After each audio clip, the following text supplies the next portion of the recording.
ফেনীতে বৃষ্টি কমায় বন্যা পরিস্থিতির কিছুটা উন্নতি হয়েছে। অনেক জায়গা থেকে পানি নামতে শুরু করেছে, তবে বেশ কিছু এলাকা নতুন করে প্লাবিত হয়েছে। পরিস্থিতির উন্নতি হলেও দুর্গতদের ভিড় বেড়েছে আশ্রয় কেন্দ্রগুলোতে। সংকট বাড়ছে পানি ও খাবারের। ঢলের পানিতে প্লাবিত হয়েছে নোয়াখালী ও খাগড়াছড়ির বেশ কিছু এলাকা। প্রতিনিধিদের তথ্যচিত্রে ডেস্ক রিপোর্ট।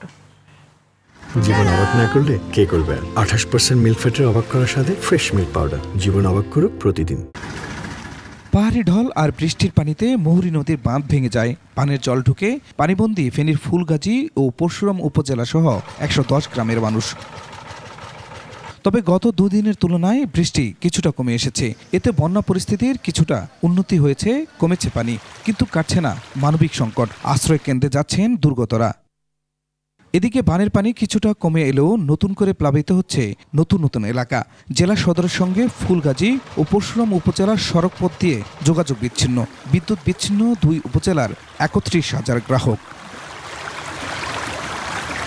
এদিকে টানা বৃষ্টিতে জলাবদ্ধতার কবলে নোয়াখালীর সদর, কোম্পানিগঞ্জ, কবিরহাট ও সুবর্ণচর।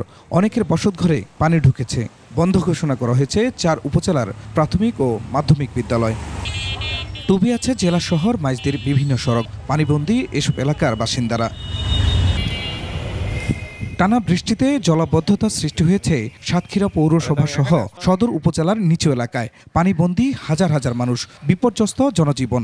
ছেলেপিলে স্কুল, কলেজ, মাদ্রাসা কোনো জায়গায় কেউ যাওয়ার লাইন নেই। চুলোর ভিতরে সব পানি, রান্না খাওয়া এই মতো বন্ধ। পানি পথ নেই। জলাবদ্ধতা নিরসনে খাল দখল মুক্ত করা সহ ড্রেনেজ ব্যবস্থা সচল করার কথা জানালো উপজেলা প্রশাসন।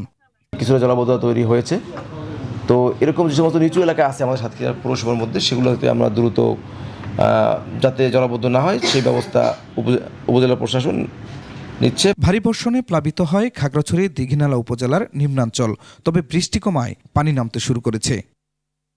Khurshid Alam, desk report, 21 television.